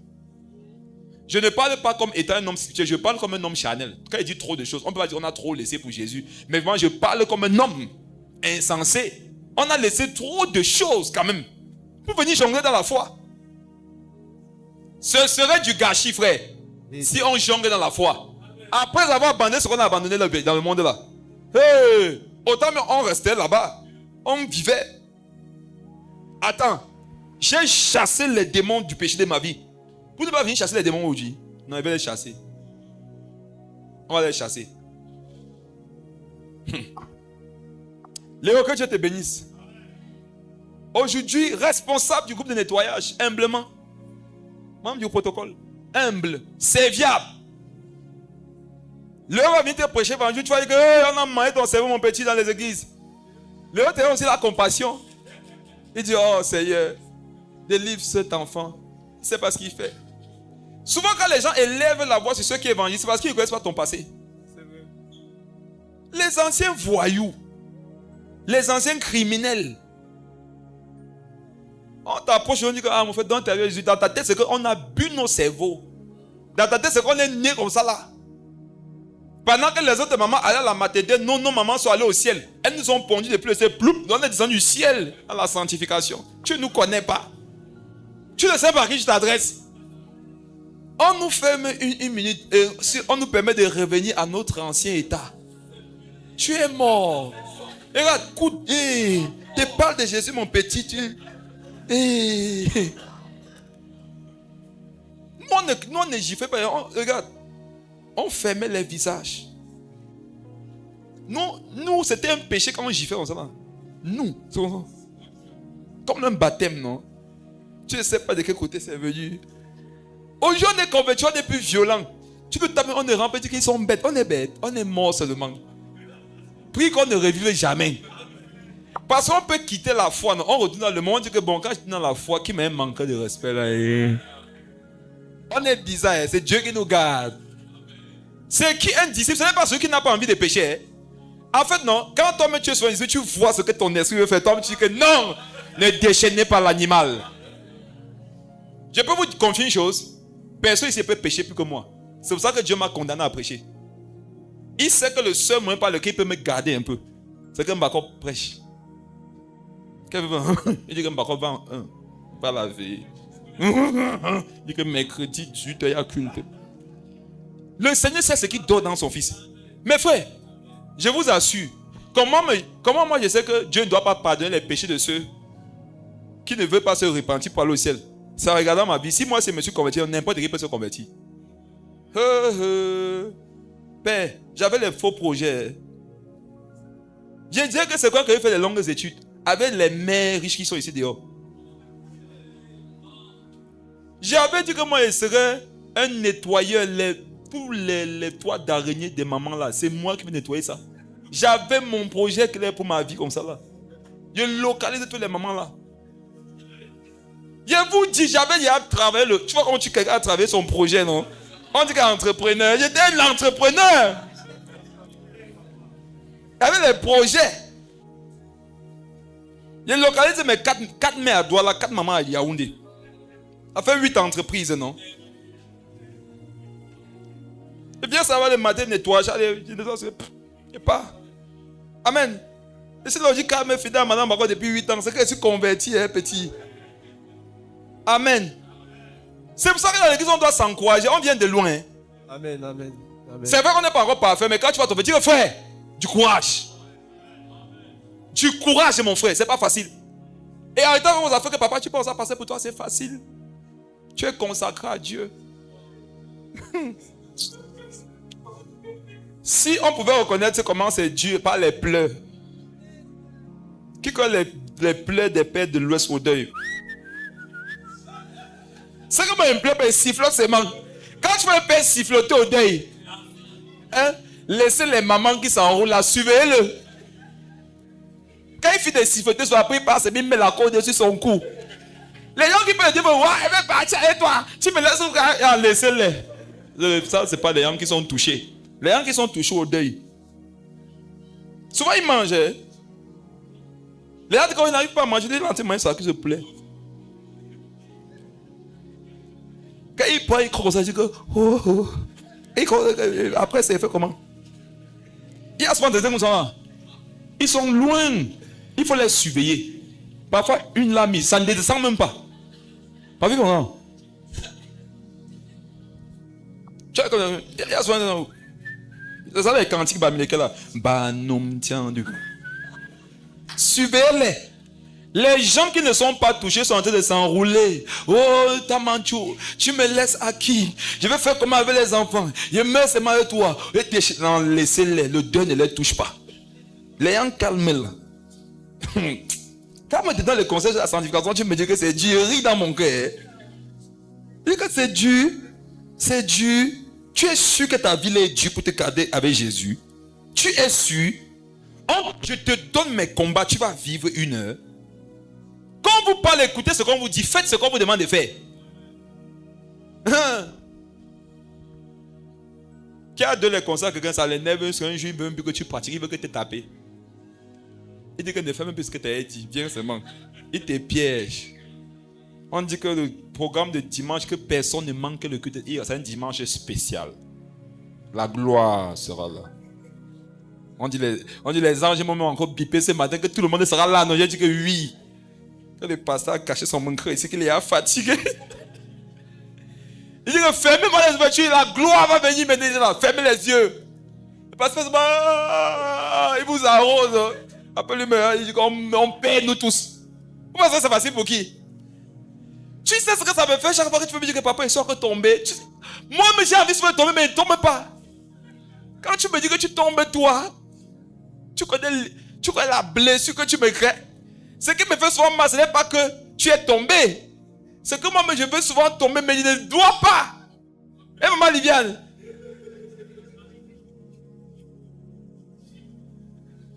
Il y a les pasteurs qui prient souvent pour venir pleurer. Tu crois qu'il pleure de ton cas, le touche. Il pleure sa vie. Parce qu'il est condamné dans une position où il ne doit pas tromper maman Sandrine. Hein? Mais toi, tu tombes à gauche, à droite. Et lui-même, souvent, non, c'est fort. Il veut sortir. Et quand il prie pour Dieu, il dit que mieux d'elle. Mieux. Vous voyez que vous parlez le cœur des pasteurs. Il pleure, regarde. C'est la 7e fois. Dieu ne veut que les parents me pour l'encourager. Moi, je ne peux pas. Et la personne à genoux que, oh, le Père m'aime. Quel Père t'aime? Le Père fait son deuil. C'est que c'est fort. Encourageons-nous les uns les autres en restant dans la sanctification. Amen. Il faudrait qu'on s'entraide, qu'on souffre ensemble. C'est pas qu'on souffre toi, tu profites. Tu enjoy toi pendant que les autres, mais on meurt ensemble, on profite ensemble. Amen. Personne ne profite, on supporte nous tous. Aïe. Dans le tête, c'est que quand il te voit comme ça, non, ta tête est pure. Quand on entre dans ta tête, non, on voit seulement l'exemple en train de jouer comme ça. En train d'adorer. On voit Dieu en train de nager après la piscine. Je vous dis, plus tu te consacres à Dieu, plus les pensées que Satan te donne sont sales. Allez demander aux gens qui se consacrent à Dieu. La frontière entre le paradis et l'enfer dans leur tête, c'est un fil. C'est un fil. C'est pour ça que la consécration, c'est de fuir toujours plus vers la lumière. Parce que si tu es trop proche des ténèbres, petite erreur, bah, tu tombes. Et c'est fini pour toi.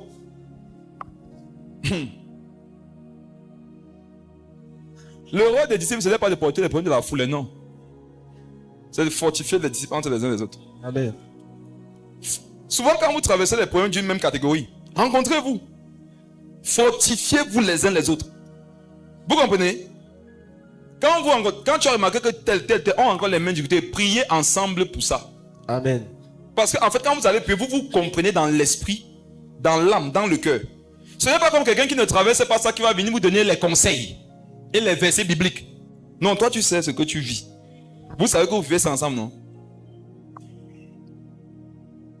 Luc 14.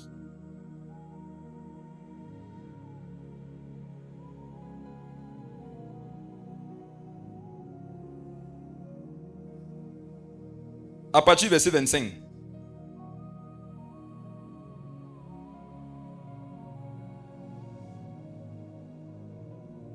Luc 14, verset 25. De grandes foules faisaient route avec Jésus. Il se retourna et leur dit: Mes frères, de grandes foules faisaient quoi? Avec Jésus. N'est-ce pas que c'est bien quand de grandes foules suivent un homme? Mais Jésus lui remarque ça, qu'est-ce qu'il fait? Lis la suite. Si quelqu'un vient à moi. Jésus se retourna et leur dit. Il se retourna et leur dit. Attends, méditons. De grandes foules suivaient Jésus. Si une foule suit un homme, ça veut dire que les deux vont dans la même direction. On est d'accord, non? Quand Jésus voit que la foule le suit, qu'est-ce qu'il fait? Il se retourne. Et quand on se retourne, ça devient une opposition. Ce verset montre que Jésus s'oppose aux foules. Il marche pas. Quand Jésus voit que la foule fait comme s'ils sont ensemble, il s'oppose à toi. Quand tu es un disciple de Jésus qui veut vraiment marcher la sanctification, mais tu as remarqué que les jongleurs veulent faire comme si... tu t'opposes. S'opposer, ce n'est pas qu'il les a chassés. Ce n'est pas pour dire que je ne marche pas avec toi, c'est que... Si on doit marcher ensemble, voici comment on va marcher. Il s'est opposé à eux pour mettre les pendules à l'heure. Il se retourna opposition et qu'est-ce qu'il leur dit? Si quelqu'un vient à moi, et s'il ne hait pas son père, sa mère ou sa femme, ses enfants, ses frères et ses sœurs, et même sa propre vie, il ne peut être mon disciple. Ah, ça commence à venir. Je suis là comme ça en train de vous annoncer les prochains dimanches. Aujourd'hui, c'était différence full disciple. On va commencer à aborder les choses devant. Ce qu'il faut être vraiment pour gagner Christ. Jésus a dit, il n'y a personne qui, si voudra me suivre. En fait, si quelqu'un vient à moi, et s'il ne est, il commence à citer des choses. Est-ce que Jésus nous demande d'avoir une mauvaise relation avec nos parents? Non. Une façon de dire que c'est quoi un disciple? C'est quelqu'un qui n'aime pas quelqu'un ou quelque chose de plus que Jésus. Quand tu aimes quelqu'un ou quelque chose de plus que Jésus, Satan pourra passer par cette chose-là pour t'avoir. Maintenant, je vais donner une révélation qui va choquer plusieurs ici. Pardon, ne me lapidez pas. Je vais expliquer, vous allez comprendre. Quand Jésus vient sur la terre, il parle aux apôtres. Il se présente comme étant le Fils de Dieu. Les apôtres savent qu'à part Jésus, il y a qui? Il y a Dieu. Amen. Mais voici quelque chose qui s'est passé. Pierre a aimé Jésus-Christ homme plus que celui qui l'avait envoyé. Il faudrait que vous compreniez ça. Écoutez-moi. Jésus est venu parler du Père. Dans la tête des apôtres, à part Jésus, il y a qui? Le Père. Et Jésus est venu pour qu'ils aiment le Père. Amen. Et un jour, l'apôtre Pierre lui dit, Seigneur Jésus, quand Jésus lui dit qu'il va aller à la croix, il dit, tellement il a aimé Jésus, plus que le Père. Jésus a dit qu'il ne faut pas aimer quelqu'un plus que lui. L'amour de Pierre devait être plus pour le Père que pour le Fils qui était venu le révéler. Amen. Et voilà que quand il a aimé Christ plus que le Père, il est devenu une occasion de chute pour Jésus. Ayant trop aimé Jésus, lui a dit quoi? Que cela ne t'arrive pas. Et Jésus lui a dit quoi? Arrête de moi, Satan. Quand vous aimez trop quelqu'un, Satan peut passer par vous pour détruire la personne. Quand vous aimez trop quelqu'un, alors que Jésus, vous ne l'aimez pas autant, amen, Satan va passer par vous pour détruire la personne. Un amour excessif pour quelqu'un qui n'est pas basé sur un amour plus qu'excessif pour Jésus, ça sera un amour de destruction massive. Regarde, ça ne t'arrivera pas. Pourquoi? Parfois quand on aime, non, on ne veut pas seulement que des choses arrivent à la personne, alors que Jésus parfois veut que des choses arrivent à la personne. Si toi tu n'aimes pas Dieu plus que la personne, tu ne vas jamais vouloir le plan de Dieu pour la personne. Donc le Seigneur nous fait comprendre ici que nous devons aimer nos propres familles plus que lui, l'argent, tout ce que vous pouvez savoir. Et il dit quoi? Et même sa propre vie. Il ne peut être mon disciple. Voilà que Jésus se tournait comme ça pour dire à la foule que vous n'êtes pas mes disciples. Vous venez à moi, mais je vois que vous n'avez pas renoncé à qui? Vos parents, frères et sœurs, à ce que vous possédez, et même à votre propre vie. Donc, condition sine qua non, pour devenir disciple de Jésus, c'est de faire quoi? Renoncer à soi-même et à tout ce qu'on a. On va développer ce que c'est. Parce que quand on dit comme ça, on croit qu'on a compris. Quand on va développer ce que c'est, tu vas comprendre que c'est comme si on n'avait pas compris.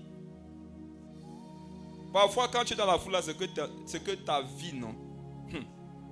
Sur le plan vestimentaire, sur le plan de l'idolâtrie, sur le plan de la cupidité, parfois il y a ça, tu ne sais pas. Si Jésus ne se retourne pas, tu ne vas pas savoir. Quand la foule suit Jésus comme ça, la foule elle ne sait pas quel est le point de Jésus. Quand la foule suit Jésus, tout ce qu'elle sait, c'est que alors nous, quand même, on marche derrière Dieu. Mais ils ne savent pas dans leur cœur que Dieu a des choses contre eux. C'est pour ça qu'il faut parfois, dans ta prière, dire Seigneur Jésus, est-ce qu'entre toi et moi, tout va bien? Tu n'as rien contre moi? Y a-t-il des choses dans ma vie qui ne te glorifient pas? Révèle-les-moi, afin que je m'en sépare, afin que je m'en débarrasse. Voilà la prière des disciples. Maintenant, la foule est naïve, elle se dit que donc, tout va bien. Lis la suite. Et quiconque ne porte pas sa croix et ne me suit pas ne peut être mon disciple. On comprend que marcher avec Jésus en tant que disciple, c'est lourd. Amen. Le dimanche prochain, principalement, je vais te faire comprendre quelque chose. Si quand tu as rencontré Jésus, il n'y a pas quelque chose que tu as laissé, qui t'a coûté cher, qui t'a enlevé la paix, la santé même souvent, qui t'a fait tomber dans la dépression. Est-ce que vous savez que parfois, rencontrer Jésus, ça va te rendre dépressif d'abord pour un temps? Ça, c'est vrai. Quand tu réalises ce que ça veut dire. Ça, c'est vrai. Quand on te prêche souvent l'évangile, la partie que tu vois, c'est la partie visible de l'iceberg. Le salut éternel. C'est souvent quand tu rentres, non? Le Saint-Esprit te dit, est-ce que tu as compris les implications? Tu dis, quelle implication? Il commence à il t'expose ce que ça implique. Tu as l'impression qu'au fur et à mesure que Jésus t'explique ce que ça implique, la croix sur ton dos augmente de poids. Frère, être disciple de Jésus est dur. Ça pèse, c'est un poids, c'est une croix. Et quiconque ne porte pas quoi? La croix des autres, ça. Il n'y a pas un disciple qui n'a pas de croix. Si tu ne sens pas un poids que tu portes pour marcher avec Jésus, tu n'es pas disciple de Jésus. Je vous le dis, toute personne qui marche avec Christ en tant que disciple de ce Jésus-Christ-là, il y a un poids qu'il porte tous les jours de sa vie. Et avoue, souvent tu veux te débarrasser du poids là. Alléluia. Souvent ça pèse trop, tu te dis jusqu'à quand il va supporter ça. Amen. Amen. Parlons fort. Amen, amen, amen. Amen. Ne soyez pas triste, ça va pas encore commencer. C'est l'introduction, ça va chauffer pendant le mois. Il y a un poids que tu dois porter.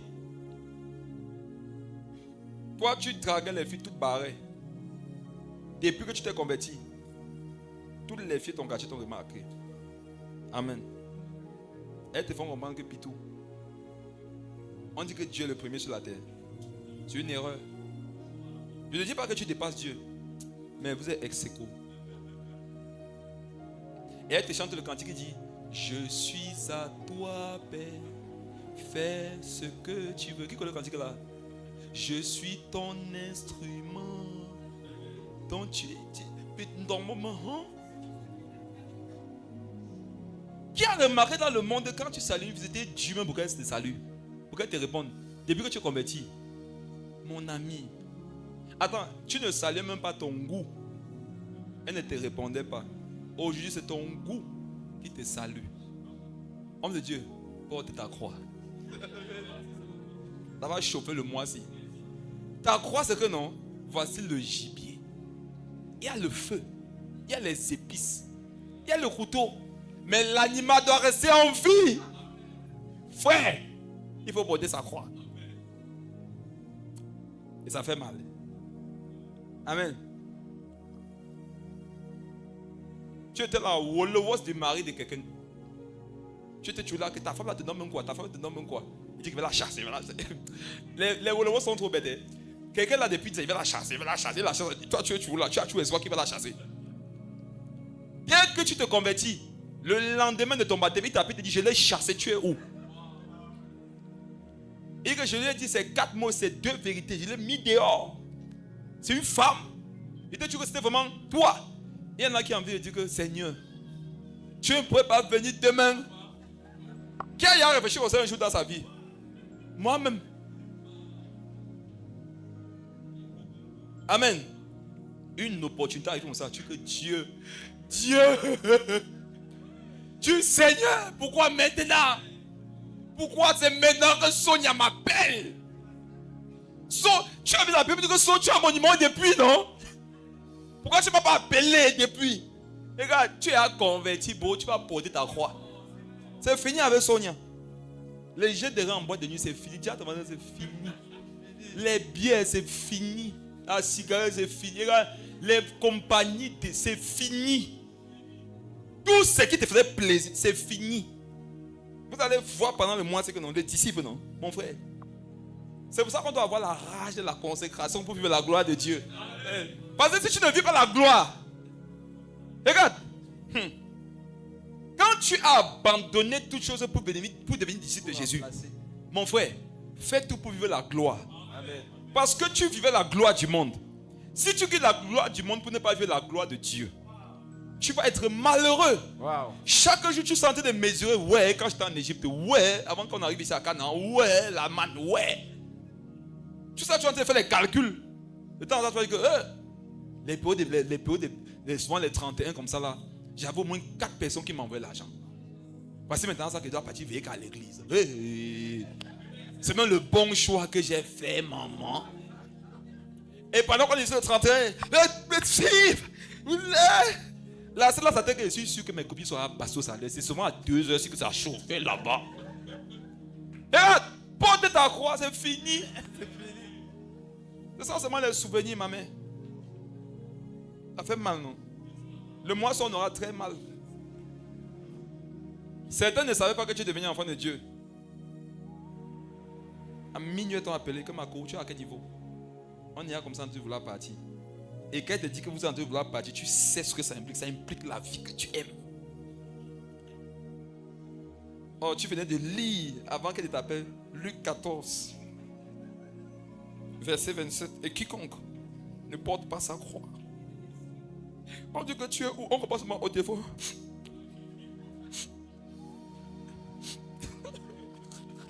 C'est fort. Nous, les jours de fête, non, on ne devait pas danser dans une boîte. C'est comme si on avait fait le gaspillage. Tu devais connaître même 3 boîtes, non? Parce que le lendemain, il y aura le thé du rap, comment on appelle ça? Le bilan, non?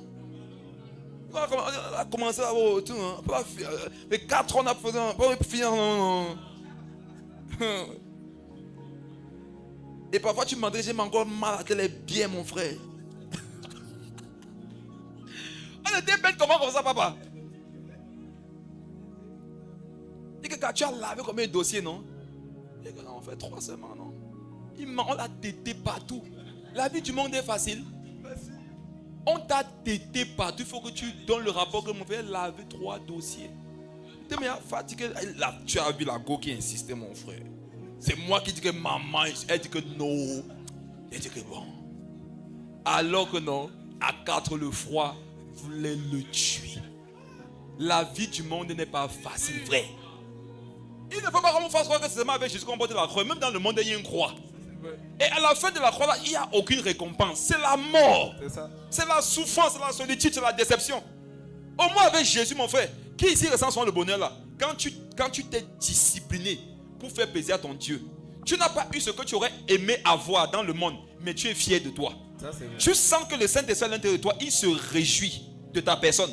Mon frère, voilà notre vie. On va nous miroiter aujourd'hui. Qui va dépasser le ciel auquel nous espérons. Lis le verset 28. Car lequel de vous, s'il veut bâtir une tour, ne s'assied d'abord pour calculer la dépense et voir s'il a de quoi la terminer. Écoutez ça. Jésus dit que si tu veux être mon disciple, tu dois faire quoi? Écoutez, hein? Est-ce que vous savez que pour marcher avec Jésus, on doit s'asseoir d'abord, on calcule pour voir si on va s'en sortir? Moi, j'ai toujours cru que le verset s'il parlait des projets. C'est en méditant que je me suis rendu compte que, voici même le contexte dans lequel Jésus l'a dit. Je vous assure, c'est hier que j'ai vu que voici le contexte dans lequel Jésus avait parlé de ce verset. Jésus dit, quiconque ne porte pas sa croix et ne me suit pas, ne peut pas être mon disciple. Car, il donne une explication, car lequel de vous s'il veut bâtir une tour, donc marcher avec Jésus, c'est fait quoi? C'est bâtir une tour. Amen. Ne s'assied d'abord pour calculer la dépense et voir s'il a de quoi la terminer. Vous savez ce que vous devez avoir pour pouvoir terminer la course ici? C'est l'instrument de construction que Jésus a donné avant. Le fait de haïr tout le monde et de l'aimer lui. Regardez, non? Beaucoup ici, vous ne marchez pas efficacement avec le Seigneur parce que vous ne vous êtes pas assis au début pour voir ce que ça impliquait. Regarde, non? Tu dois t'asseoir quand tu vas entrer au Dieu. Tu dis que, ok, si je ne renonce pas à moi-même, tout ce que je ne peux pas devenir disciple de Jésus, je dois bâtir ma vie à Jésus. Qu'est-ce que ça implique? Regarde, tu aimes les films pornographiques, non? Voilà, mets ça sur la table. Dis que donc, si je dois devenir disciple de Jésus, je ne dois plus jamais regarder ça. Tu vois tout ce qui est dans le monde que tu aimes là, mets ça sur la table. Jésus dit, calcule un peu. Calcule. Quand tu vois tout ça là, est-ce que tu penses que tu peux laisser marcher avec moi? Amen. Beaucoup vous êtes en train de la voir, vous êtes regardé le petit copain. Il fallait t'asseoir là-bas pour dire, est-ce que je peux laisser le gars ici et il marche chez Jésus? Il faut calculer. Maintenant, quand tu vois que tu ne peux pas laisser ça pour Jésus, ça veut dire que ces choses ont plus de valeur pour toi que Christ. Or, si tu as réalisé la valeur de Jésus, il n'y a rien que tu ne seras pas capable de laisser. Maintenant, je vais vous dire une vérité. Ce n'est pas parce que tu aimes Jésus plus que le reste, que laisser le reste là, c'est souvent une mince affaire. Amen. Amen. Le calcul, c'est pour que tu puisses réaliser qu'il y a ça déjà comme problème. Et je dois y renoncer. C'est un calcul. Mais il faut calculer ce que ça implique. Le calcul a dit que tu ne dois plus jamais faire ce nombre de choses. Mon frère, engage-toi. C'est ça la croix là que tu dois porter. Donc, tu vois, quand tu fais ce type de méditation, un moment donné, dans ton esprit, tu vas dire que don. Hein? La réponse à tous les dons là, non, c'est que oui. Attends, don, le numéro de tel que j'ai souvent qui m'envoie l'argent. Attends, don, oui. Don, tel qui est en Allemagne, qui avait appris à voir mes parents, qui n'est pas content, et qui est même ça. Et ça, c'est que ça, oui. Jésus a prêché l'évangile. Et les disciples ont dit, Seigneur Jésus, qui peut croire ça? Ces paroles est due. Jésus a dit, cela vous scandalise-t-il? Mes frères, l'évangile fait comment? L'évangile scandalise. Si l'évangile que tu as reçu ne t'a pas scandalisé le jour de ta conversion, tu n'as pas écouté l'évangile. Un monsieur va venir te voir comme ça qui veut t'épouser. Il n'est pas converti. Vous arrangez tout. Dès que tu te tournes comme ça, tu tombes sur le prophète Bertrand. Non, tu tombes sur maman, elle dit ça à mon colo.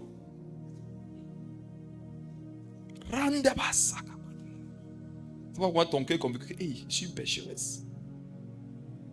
Et le jour où elle prêchait, elle dit, ma soeur, tu es devenu enfant de Dieu.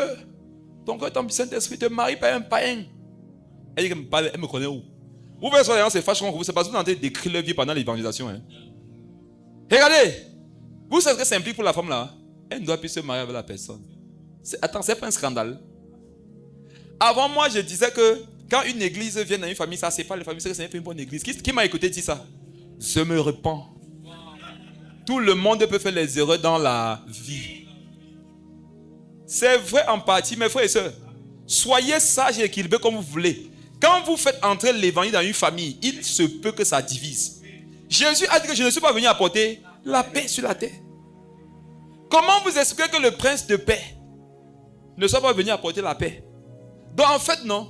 Quand Jésus dit qu'il est le prince de paix, nous on a vu une autre paix. Demandez-moi c'est quoi la paix de Jésus? La paix de Jésus, c'est de mettre le désordre. Donc Jésus se sent en paix quand il gâte. Quand Jésus dit il voit ça va bien entre un païen et une chrétienne qui sont des relations, il dit non, c'est pas normal. Et sa paix, c'est de gâter. Il envoie l'épée. Et quand ça se gâte dedans, il est en paix. Amen. Vous voyez vos relations païens, chrétiens, intimes, dans des péchés là. Jésus va mettre le truc au milieu. Il y a les chrétiens, les baissiers sont les musulmans. Ça baisse sur une païenne. Ça baisse c'est au bas. Elle dit que vraiment, ce que j'aime sur ma baisse là, non, c'est qu'avec elle, tu peux parler.